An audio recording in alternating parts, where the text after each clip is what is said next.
O que vou revelar agora tem relação direta com segredos de família, com aquilo que ninguém ousa falar, mas que corrói por dentro. Existem verdades que atravessam gerações inteiras, destruindo tudo no caminho. E a minha família viveu isso na pele. Quem ignora os sinais do passado, quase sempre percebe tarde demais que o silêncio cobra um preço alto, muito alto. Meu nome é Mari, e durante décadas carreguei um peso que não era só meu. Escondi algo tão profundo que quando finalmente veio à tona, já tinha destruído meus filhos, meus netos, e quase levou minha bisneta junto. Esse segredo não começou comigo, mas eu escolhi alimentá-lo, protegê-lo, e hoje sei que cada dia de silêncio foi um dia roubado da paz da minha família. O que vou contar aqui não é fácil, mas é necessário, porque talvez alguém que esteja me ouvindo ainda tenha tempo de mudar o rumo da própria história. Se você sente que há algo na sua família que nunca foi dito, algo que pesa no ar, mas ninguém tem coragem de tocar, então esse vídeo é para você. O que aconteceu comigo pode estar acontecendo agora na sua casa, e você nem percebe. Por isso, se inscreve aqui agora, porque o que vou revelar nos próximos minutos pode ser o alerta que você precisa antes que seja tarde demais. A origem do silêncio. Nasci numa época em que mulher não tinha voz. Minha mãe não falava. Minha avó não falava. E eu aprendi desde cedo que calar era sobreviver. Cresci vendo meu pai bater na minha mãe toda vez que ela ousava questionar alguma coisa. E minha avó sempre dizia que era assim mesmo, que homem mandava e mulher obedecia. Ninguém chamava aquilo de violência. Chamavam de casamento, de compromisso, de destino. E eu, menina ainda, já sabia que um dia seria minha vez de calar também. Quando tinha apenas 15 anos, meu pai me prometeu para um homem 20 anos mais velho. Ele era fazendeiro, tinha terras, gado, nome respeitado na região. Ninguém me perguntou se eu queria, ninguém me olhou nos olhos para saber se eu estava pronta. Minha mãe apenas arrumou meu vestido, penteou meu cabelo e disse que eu era sortuda, que muitas meninas sonhavam com o que eu estava recebendo. Mas quando ela me abraçou naquele dia, senti suas lágrimas no meu pescoço e entendi que ela sabia exatamente o que estava me entregando. Os primeiros meses de casamento foram um pesadelo que eu fingia ser normalidade. Meu marido não me via como esposa, me via como propriedade. Ele decidia tudo, o que eu vestia, com quem eu falava, até quando eu podia sair do quarto. Aprendi rápido que contestar significava apanhar e que chorar alto significava apanhar mais ainda. Então engoli as lágrimas, escondi as marcas roxas e sorri para os vizinhos como se tudo estivesse perfeito. Porque era isso que mulheres faziam, era isso que me ensinaram. 2 anos depois, nasceu minha primeira filha, Beatriz. Olhei para aquele rostinho inocente e senti algo que nunca tinha sentido. Medo do futuro dela. Medo de que ela crescesse e vivesse o que eu estava vivendo. De que ela aprendesse a calar, como eu tinha aprendido.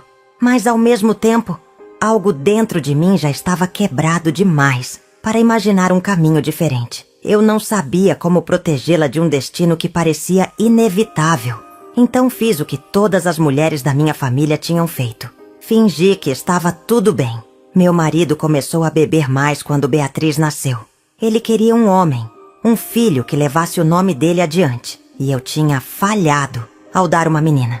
As surras ficaram mais frequentes, mais violentas, e eu passei a dormir com medo de não acordar.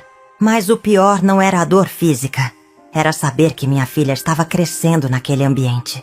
Ouvindo os gritos, vendo as marcas, aprendendo que aquilo era amor.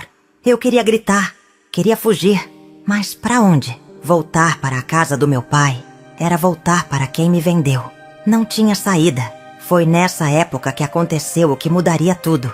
Meu marido trouxe para casa um homem, um amigo de negócios, e disse que ele ficaria conosco por algumas semanas. Aquele homem me olhava de um jeito diferente, não com desejo, mas com pena.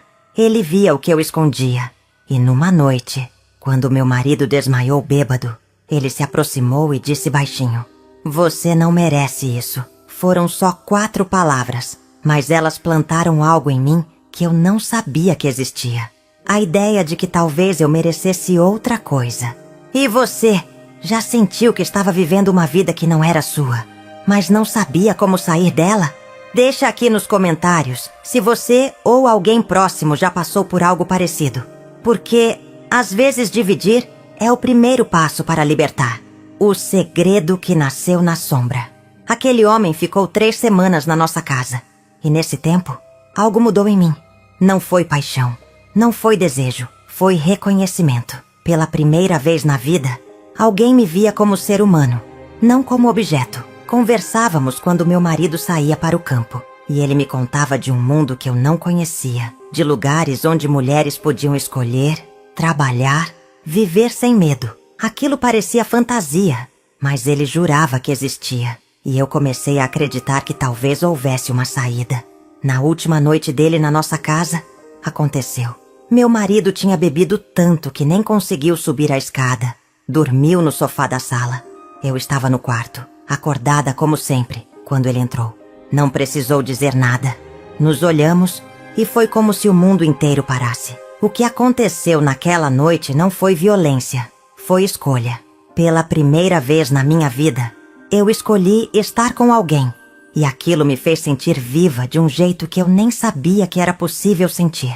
Ele foi embora na manhã seguinte e eu nunca mais o vi. Não trocamos endereços, não fizemos promessas, porque ambos sabíamos que aquilo não tinha futuro. Mas 3 semanas depois, percebi que algo tinha mudado no meu corpo. Não veio o sangue, veio a náusea, veio o enjoo e veio o terror. Eu estava grávida e não sabia de quem era aquela criança. Meu marido ainda me procurava às vezes, sempre bêbado, sempre violento. Então havia uma chance de ser dele. Mas e se não fosse? Passei 9 meses vivendo no inferno da dúvida. Cada dia que minha barriga crescia, era um dia de pânico, imaginando se aquela criança nasceria com traços que denunciariam o que tinha acontecido. Rezava todas as noites para que fosse do meu marido. Não por amor, mas por sobrevivência. Porque se ele descobrisse a verdade, me mataria. E mataria a criança também.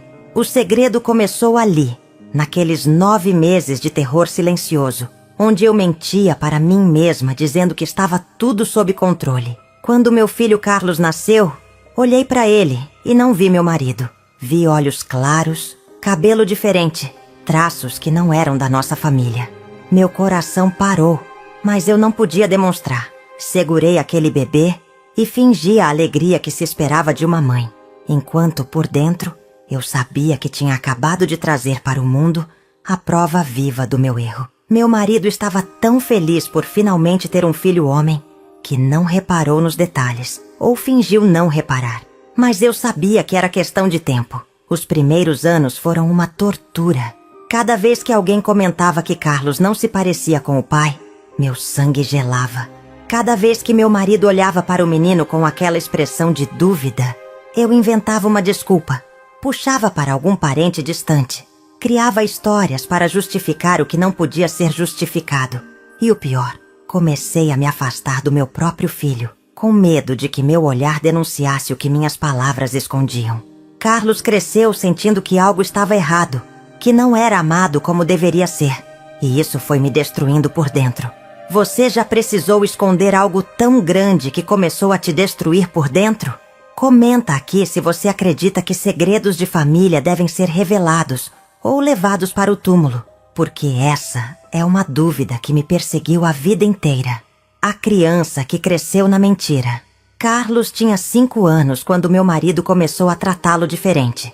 Não era carinho, era desconfiança. Ele comparava o menino com Beatriz, procurava semelhanças e quando não encontrava, ficava em silêncio. Aquele silêncio pesado que antecede a tempestade. Comecei a perceber que ele sabia, ou pelo menos suspeitava, mas não queria admitir, porque isso significaria aceitar que tinha sido enganado. Então vivíamos numa mentira coletiva, onde todos fingiam que não viam o óbvio.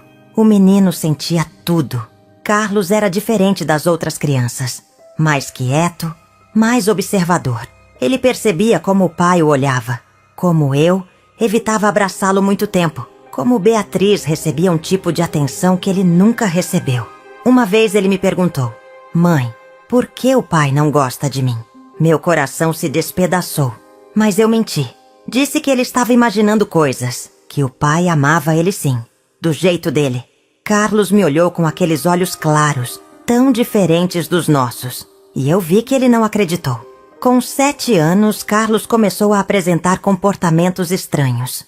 Acordava gritando no meio da noite, dizia que tinha monstros no quarto, que alguém queria machucá-lo. Levei em benzedeira, em médico, em padre, mas ninguém resolvia.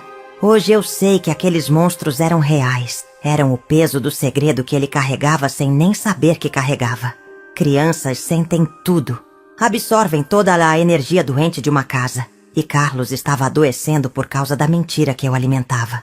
Meu marido começou a beber ainda mais. E quando bebia, ficava violento especialmente com Carlos.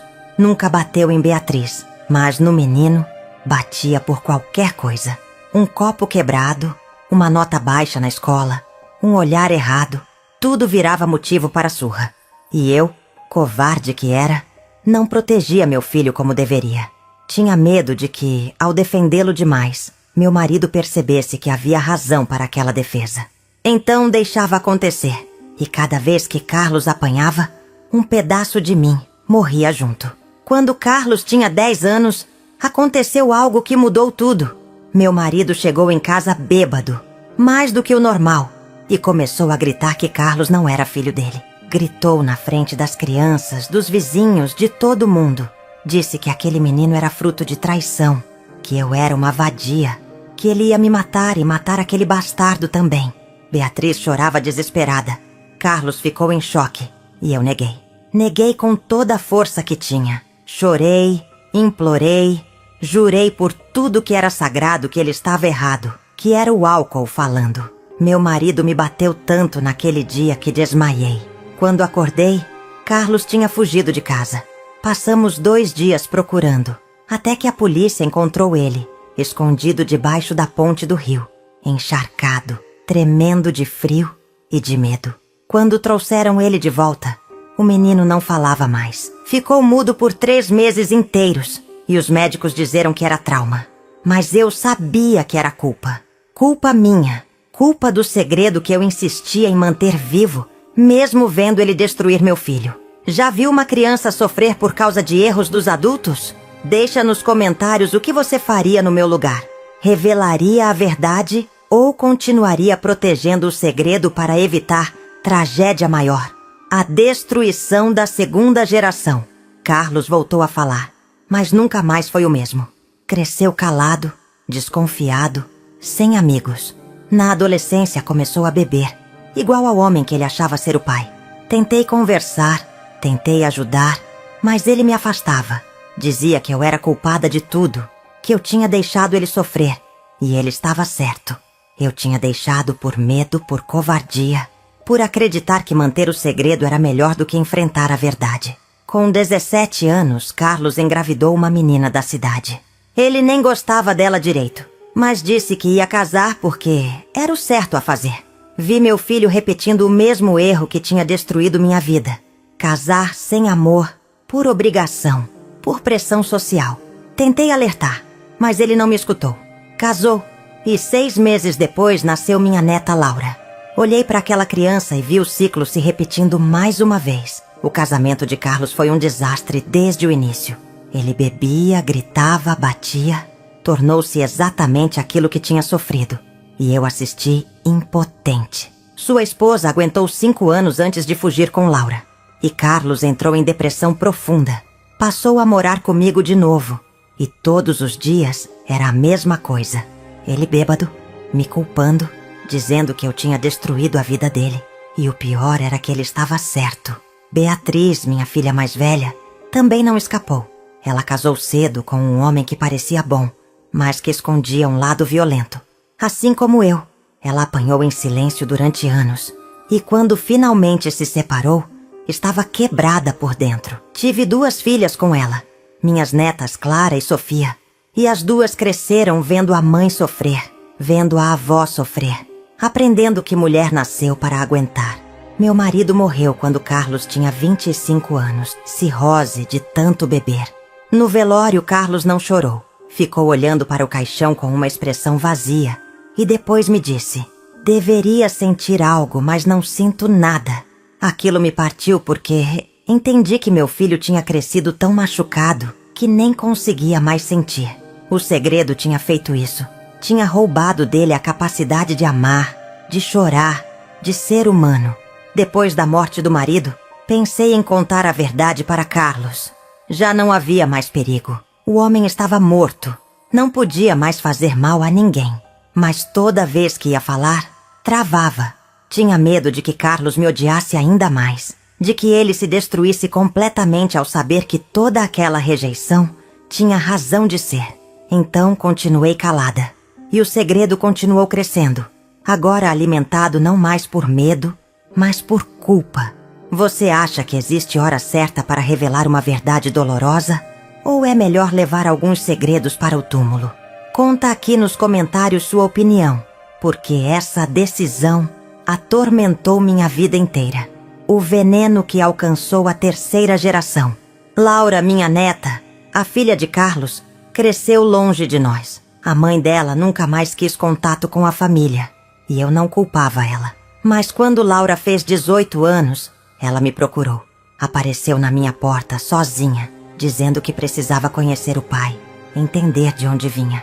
Olhei para aquela menina e vi todos os erros do passado refletidos no rosto dela. Tentei dissuadir, mas ela insistiu. O reencontro de Carlos com Laura foi tenso.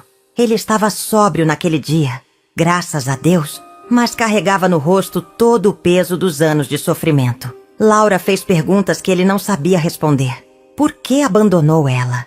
Por que bebia? Por que era tão infeliz? Carlos tentou explicar.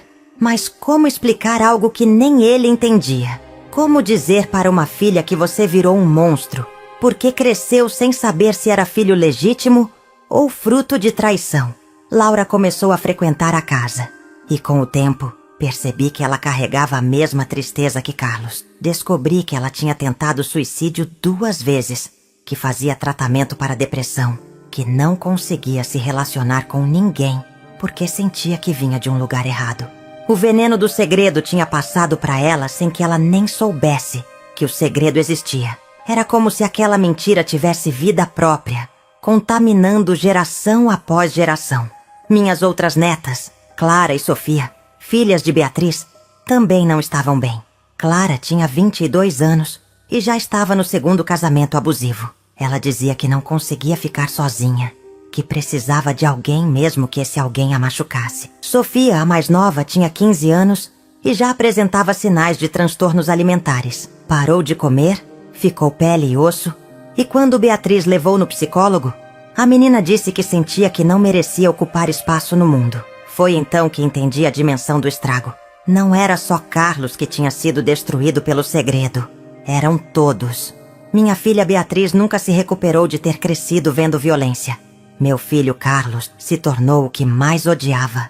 Minhas netas carregavam traumas que nem eram delas, mas que tinham sido herdados, passados de mãe para filha como uma maldição. E tudo porque eu, décadas atrás, escolhi calar ao invés de enfrentar. Numa noite, reunidas todas em casa para o aniversário de Clara, olhei em volta e vi 4 gerações de mulheres quebradas. Eu, Beatriz, Clara, Sofia, Laura, todas carregando alguma ferida aberta, todas repetindo padrões de sofrimento, todas achando que era normal viver daquele jeito. E no centro de tudo, invisível mas presente, estava o segredo que eu guardava. Aquela noite tomei a decisão mais difícil da minha vida. Ia contar tudo. Não importava o preço, não importava as consequências. Já tinha deixado o veneno se espalhar demais. Já tinha visto gente demais sofrer por causa do meu silêncio. E você? Já percebeu que está repetindo padrões de sofrimento da sua família sem nem saber por quê? Comenta aqui se você acredita que traumas podem ser herdados de geração em geração. Porque foi isso que destruiu a minha família. A confusão que chegou tarde demais. Marquei um almoço de domingo e pedi para todos virem. Beatriz, Carlos, as netas. Disse que tinha algo importante para falar. E pelo meu tom, todos perceberam que era sério. Passou a semana inteira ensaiando como começar, como contar algo que tinha guardado por mais de 40 anos. Mas quando chegou a hora, as palavras não saíam. Ficava olhando para Carlos, para aquele homem destruído que era meu filho, e pensava em como aquela revelação ia impactar ele. Comecei dizendo que precisava pedir perdão. Todos ficaram quietos, esperando, e então comecei a contar. Contei sobre o casamento forçado, sobre a violência, sobre o homem que apareceu e me fez sentir humana pela primeira vez. Contei sobre a noite que mudou tudo, sobre a gravidez, sobre o medo. Beatriz começou a chorar antes mesmo de eu chegar na parte principal, porque ela já estava entendendo aonde aquilo ia dar. Quando finalmente disse que Carlos provavelmente não era filho do meu marido, o silêncio foi ensurdecedor. Carlos ficou branco, levantou da mesa, foi até a janela e ficou lá, de costas para todos. Ninguém falou nada por longos minutos. Então Carlos virou, e a expressão no rosto dele era de alguém que acabava de entender a própria vida inteira. Ele disse com a voz tremendo: "Eu sempre soube que havia algo errado. Sempre senti que não era filho dele, mas nunca imaginei que você ia confirmar." Beatriz estava furiosa comigo. Gritou que eu tinha destruído a família, que por causa da minha covardia todos tinham sofrido, que Carlos podia ter tido outra vida se eu tivesse contado antes. Ela estava certa em cada palavra. Laura, minha neta, simplesmente se levantou e saiu. Não disse nada, só foi embora. E aquilo me desesperou. Clara e Sofia ficaram em choque, sem entender direito o que estava acontecendo, mas sentindo que algo muito grande tinha acabado de desmoronar. Carlos não falou comigo por 3 meses. Não atendia telefone, não respondia mensagens, sumiu. Beatriz contou que ele voltou a beber pesado, que estava se destruindo. Tentei ir na casa dele, mas ele não abriu a porta. Deixei cartas debaixo da porta, pedindo desculpas, explicando melhor, tentando fazer ele entender que tudo o que fiz foi por medo, não por maldade. Mas as cartas voltavam intactas. Ele nem lia. Quando Carlos finalmente apareceu, estava diferente. Mais magro, com olhos fundos, barba por fazer. Sentou na minha frente e disse que tinha procurado um advogado para fazer exame de DNA. Queria confirmar se era mesmo filho de outro homem. Precisava saber a verdade completa. Concordei, porque era o mínimo que eu devia a ele. Fizemos o exame. E 15 dias depois, veio o resultado. Ele não tinha nenhum vínculo sanguíneo com o homem que ele chamou de pai a vida inteira. Carlos era realmente filho daquele desconhecido que passou pela minha vida como um fantasma. Você já recebeu uma verdade que mudou completamente sua percepção sobre quem você é? Deixa nos comentários se você acha que foi certo eu ter contado ou se deveria ter levado esse segredo para o túmulo. As consequências de décadas de mentira. Depois do resultado do DNA, Carlos entrou em colapso. Foi internado numa clínica psiquiátrica porque tentou se matar. Quando recebi a ligação do hospital, pensei que ia morrer também. Corri para lá, mas não me deixaram ver ele. Beatriz estava lá e quando me viu, disse com frieza: "Você conseguiu o que queria. Destruiu ele completamente." Aquelas palavras me perseguem até hoje, porque ela estava certa.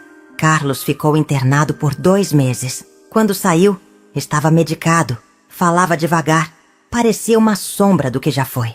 Me recebeu em casa, mas era óbvio que não tinha me perdoado. Disse que estava tentando reconstruir a vida, entender quem era agora que sabia a verdade. Perguntou se eu sabia quem era o pai biológico dele, se tinha alguma forma de encontrar esse homem. Tive que dizer que não, que aquele homem tinha passado pela minha vida como um fantasma e desapareceu sem deixar rastro. Laura, minha neta, também não estava bem. Ela disse para Beatriz que sentia como se toda a família fosse construída sobre mentiras, que não confiava mais em nada nem ninguém. Começou a se afastar de todos nós, e quando tentei me aproximar, ela me bloqueou de todas as redes sociais. Perdi o contato com minha neta por causa do segredo. Perdi a chance de conhecer melhor a menina que eu mal tinha visto crescer. Beatriz tentou ser a mediadora da família, mas estava sobrecarregada. Ela precisava cuidar das próprias filhas que também estavam abaladas com a revelação, e ao mesmo tempo tentava manter contato com Carlos, que estava cada vez mais isolado. Numa conversa, ela me disse chorando: "Mãe, você não tem ideia do tamanho do estrago. Não é só o Carlos, somos todos nós. Crescemos numa casa onde a mentira era mais importante que a verdade. E agora nenhum de nós sabe como viver de forma diferente." Clara, que já estava em relacionamentos abusivos, piorou depois da revelação. Ela disse que agora entendia por que nunca se sentiu merecedora de amor verdadeiro. Tinha crescido vendo a avó mentir, a mãe sofrer, o tio se destruir. Começou a fazer terapia intensiva. E numa das sessões, a terapeuta disse algo que Beatriz me contou: segredos de família funcionam como veneno. Mesmo quem não sabe diretamente do segredo, sente os efeitos dele. Aquilo me destruiu, porque era exatamente o que tinha acontecido. Sofia, a mais nova das netas, começou a me fazer perguntas. Queria entender por que eu tinha mentido. Por que escolhi ficar em silêncio por tanto tempo. Tentei explicar. Falei sobre a época, sobre como mulheres não tinham escolha, sobre o medo. Mas ela me olhou com aqueles olhos jovens e disse algo que nunca vou esquecer. Vó, você teve décadas para contar. Teve 1000 oportunidades de fazer diferente, mas escolheu o silêncio. E agora estamos todos pagando por isso. Ela estava certa, e eu não tinha defesa. Já sentiu que está pagando por erros que nem foram seus? Conta aqui nos comentários se você acredita que é possível quebrar ciclos familiares ou se estamos todos condenados a repetir os erros dos nossos antepassados. A tentativa de reconstrução. Depois de 1 ano da revelação, tentei reunir a família de novo. Nem todos vieram, mas alguns aceitaram. Carlos apareceu, ainda distante, mas apareceu. Disse que tinha começado terapia e que estava tentando processar tudo. Entender que parte dele era consequência do ambiente e que parte era dele mesmo. Fiquei feliz em saber que ele estava tentando se curar, mesmo que não confiasse mais em mim. Beatriz trouxe Clara e Sofia. As meninas estavam diferentes, mais maduras, mas carregando um peso novo nos ombros. Clara contou que tinha terminado o relacionamento abusivo e estava morando sozinha pela primeira vez na vida. Disse que estava aprendendo a gostar da própria companhia, a não precisar de ninguém para se sentir completa. Sofia contou que tinha engordado um pouco, que estava tentando fazer as pazes com o próprio corpo, mas que era difícil, porque cada vez que olhava no espelho, via todas as mulheres da família refletidas ali. Laura não veio. Beatriz disse que ela tinha se mudado para outro estado, que estava tentando começar de novo longe de todos nós. Tentei pegar o telefone dela, mas Beatriz disse que era melhor dar espaço, que Laura precisava processar tudo do jeito dela. Aquilo doeu profundamente. Saber que minha neta estava tão machucada que a única solução que encontrou foi fugir da família inteira. Durante aquele almoço tentei explicar melhor as coisas. Contei detalhes que não tinha contado antes, sobre como era viver naquela época. Sobre como mulheres eram propriedade dos maridos, sobre como denunciar violência doméstica simplesmente não era opção. Tentei fazer eles entenderem que não estava justificando minhas escolhas, mas explicando o contexto. Carlos me ouviu em silêncio e no final disse: "Eu entendo, mãe. Entendo que você estava presa, mas você teve 50 anos para me contar a verdade e escolheu não contar. Isso eu ainda não consigo perdoar." Beatriz propôs que fizéssemos terapia familiar. Disse que tinha conversado com uma psicóloga especializada em traumas geracionais e que ela recomendou que todos nós fizéssemos sessões juntos. A princípio, resistimos. A ideia de sentar numa sala e expor ainda mais feridas parecia insuportável. Mas Beatriz insistiu. Disse que era a única forma de tentarmos nos curar de verdade. Então concordamos em tentar. As sessões de terapia familiar foram as coisas mais difíceis que já fiz na vida. Ouvir meus filhos e netos falando sobre como minhas escolhas os afetaram, sobre como cresceram, sentindo que algo estava errado sem saber o quê, sobre como isso influenciou cada relacionamento, cada decisão, cada momento das vidas deles. A terapeuta disse algo que me marcou: segredos criam buracos. E as próximas gerações passam a vida inteira tentando preencher esses buracos, sem nem saber que eles existem. Foi exatamente isso que aconteceu com minha família. Você já participou de alguma terapia familiar? Ou acha que isso realmente funciona? Deixa nos comentários se você acredita que é possível curar feridas tão profundas, ou se algumas coisas simplesmente não têm conserto. O legado que ficou e o que aprendi. Hoje, 3 anos depois da revelação, ainda estamos todos em processo de cura. Carlos conseguiu ficar sóbrio há 1 ano e meio. Está trabalhando, reconstruindo a vida aos poucos.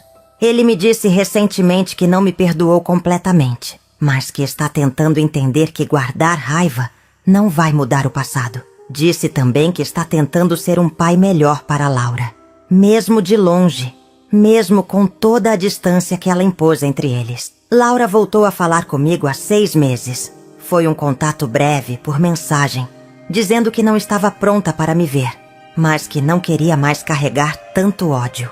Disse que estava fazendo terapia e que a terapeuta sugeriu que ela tentasse entender minha perspectiva. Não para me perdoar necessariamente, mas para se libertar. Aquela mensagem me fez chorar por horas, porque percebi que mesmo depois de tudo, ainda havia uma chance, mesmo que pequena, de reconectar com minha neta. Beatriz é quem mais evoluiu nesse processo todo. Ela disse que a revelação do segredo, apesar de dolorosa, foi libertadora. Finalmente entendeu por que cresceu num ambiente tão pesado, porque sempre sentiu que precisava ser perfeita para compensar algo que nem sabia o que era. Está ajudando Clara e Sofia a processarem tudo, e as 3 estão mais próximas do que nunca. Beatriz me disse: "Mãe, você quebrou a família quando contou o segredo, mas também deu pra gente a chance de construir algo novo, algo verdadeiro. Clara está noiva de uma mulher. Ela descobriu, depois de 2 casamentos abusivos com homens, que estava tentando viver uma vida que não era dela, repetindo padrões porque achava que era isso que se esperava dela. Quando se assumiu, disse que pela primeira vez sentiu que estava sendo honesta consigo mesma. Olho para minha neta e vejo coragem que eu nunca tive. Vejo alguém que escolheu a verdade mesmo sabendo que seria difícil. E isso me dá esperança. Sofia está melhor também. Ganhou peso, está comendo normalmente, voltou a sorrir. Ela me contou que durante muito tempo sentiu que não merecia existir, porque carregava uma tristeza que não entendia de onde vinha. Agora que sabe a história completa da família, consegue nomear aquilo que sentia. E isso tirou o poder que aquela tristeza tinha sobre ela. Está fazendo faculdade de psicologia. Diz que quer ajudar outras pessoas a quebrarem ciclos familiares destrutivos. Quanto a mim, carrego a culpa todos os dias. Não existe dia que eu não pense no que poderia ter feito diferente, nas vidas que poderia ter poupado de tanto sofrimento se tivesse tido coragem décadas atrás. Mas também aprendi que não posso viver só no arrependimento. Estou tentando usar o tempo que me resta para ser exemplo de honestidade, para mostrar aos meus netos e bisnetos que verdade, por mais dolorosa que seja, é sempre melhor que mentira. Porque mentira não protege ninguém, apenas adia o sofrimento e multiplica o estrago. E você? O que faria se descobrisse um segredo de família que poderia mudar tudo? Comenta aqui se você acredita que conseguimos realmente nos curar de traumas profundos, ou se apenas aprendemos a conviver com eles. Você que me ouviu até aqui, precisa entender uma coisa: segredo não protege ninguém, segredo destrói. Eu achei que estava protegendo minha família ao calar, mas na verdade estava envenenando todos nós, geração após geração. Se existe algo na sua família que nunca foi dito, algo que pesa no ar, mas ninguém toca, saiba que esse algo está causando estragos, mesmo no silêncio. Traumas se repetem, padrões se perpetuam, e as próximas gerações pagam por erros que nem sabem que existem. Olho para minha família hoje e vejo que estamos sobrevivendo. Não digo que estamos bem, porque não estamos. Alguns de nós ainda carregam feridas abertas, outros estão em processo de cicatrização. Mas pelo menos agora sabemos de onde vêm essas feridas. Pelo menos agora podemos olhar para elas e tratá-las, ao invés de fingir que não existem. Foi o meu silêncio que quase destruiu 3 gerações. E foi a verdade, por mais tardia e dolorosa que tenha sido, que nos deu uma chance de recomeçar. Se você está passando por algo parecido, se carrega um segredo que está te destruindo, eu te imploro, não cometa o mesmo erro que eu. Não espere décadas para falar a verdade. Não deixe o medo te calar enquanto as pessoas que você ama adoecem por causa do que não é dito. Sim, a verdade vai doer. Sim, pode haver consequências terríveis, mas o silêncio machuca mais, porque machuca lentamente, invisivelmente. E quando você percebe, já destruiu todo mundo em volta. Você quer continuar aprendendo sobre histórias reais que podem mudar sua perspectiva sobre família e verdade? Minha história é sobre um segredo que nasceu há mais de 50 anos e destruiu 3 gerações da minha família. Casei forçada aos 15 anos com um homem violento. Vivi anos de agressões e silêncio. Quando um estranho me mostrou que eu merecia ser tratada como ser humano, acabei grávida sem saber se o filho era do meu marido ou dele. Escolhi calar e meu filho Carlos cresceu rejeitado, sentindo que algo estava errado, mas sem saber o quê. Carlos se tornou um homem destruído, repetindo os mesmos padrões de violência e alcoolismo que sofreu. Minha filha Beatriz também não escapou. Viveu relacionamentos abusivos e criou filhas que herdaram traumas que nem eram delas. Minhas netas, Laura, Clara e Sofia, cresceram carregando um peso invisível, adoecendo sem entender por quê. Quando finalmente revelei a verdade, já era tarde demais. Carlos tentou suicídio, Laura se afastou, a família quase se desfez por completo. Hoje, 3 anos depois, estamos tentando nos reconstruir. Carlos está sóbrio, Laura voltou a falar comigo. Beatriz e as filhas estão mais próximas do que nunca. Mas as cicatrizes ficaram. E eu carrego a culpa de ter escolhido o silêncio quando deveria ter escolhido a verdade. Aprendi da pior forma possível que segredos não protegem ninguém. Apenas multiplicam o sofrimento e passam de geração em geração como uma herança maldita. Se você gostou dessa história e quer continuar vendo relatos reais que tocam fundo na alma, eu vou deixar outro vídeo aqui no final que vai te impactar ainda mais. Se inscreve no canal, deixa seu like e compartilha com alguém que precisa ouvir isso. Porque, às vezes, uma história como a minha pode salvar uma família inteira de passar pelo mesmo sofrimento. E se você tem algo para compartilhar, deixa nos comentários, porque sua história também importa. Muito obrigada por ter me escutado até o final. Espero que minha dor sirva de alerta e de aprendizado para você. Um beijo no coração de cada um e que você tenha coragem de viver na verdade, sempre.